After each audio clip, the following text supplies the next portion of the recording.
Hi అండి, welcome back to YouTube channel. నేను మీ సహజ. ఈరోజు అయితే పన్నీర్ పులుసు అండి. చూద్దాము దాంట్లో ఏమేమి కావాలి.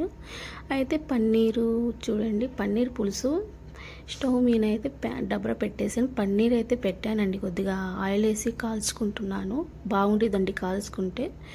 ఇవి అయితే ముక్కలు చేసుకుని పక్కన పెట్టేసానండి. డబ్బరాలు అయితే లవంగాలు, బిర్యానీ ఆకు అది పేస్ట్ వేసేసానండి. దాంట్లో జీడిపప్పు, ఒక స్పూన్ పసుపు ఇది వేసుకొని బాగా కలుపుకోవాలండి. కారం వేసుకొని మసాలా అయితే బాగా కలుపుకోవాలండి. దాంట్లో పన్నీర్ వేసుకుంటున్నాను.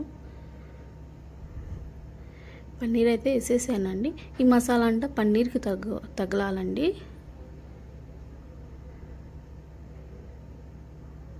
బాగా తగిలిందండి. పన్నీర్కి బాగా ముక్కకి తగలాలండి. దాంట్లో అయితే చింతపండు పులుసు వేసేసానండి. పన్నీర్ పులుసు అండి ఇదేం కూర అనుకుంటున్నాను, బాగుండిద్దండి. ఇదైతే పన్నీర్ పులుసు సూపర్ ఉండిద్దండి. దాంట్లో చికెన్ పౌడర్, గరం మసాలా, మిరియాల పౌడర్ అండి, బాగుండిద్దండి టేస్ట్. దాంట్లో పుదీనా ఒక కట్ట అండి. పుదీనా అయితే వేస్తే పులుసులో సూపర్ ఉండిద్దండి. దాంట్లోకి కరివేపాకు, కొత్తిమీర అయితే వేసేస్తున్నానండి. లాస్ట్ అయిపోయింది కూర వండి.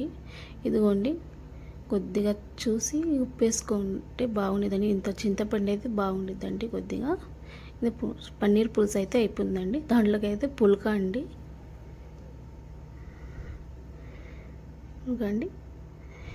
ఇదిగోండి, సబ్స్క్రైబ్ చేసుకోండి. నచ్చితే సబ్స్క్రైబ్ చేసుకోండి. ఇలాంటివి చాలా పెట్టాలి.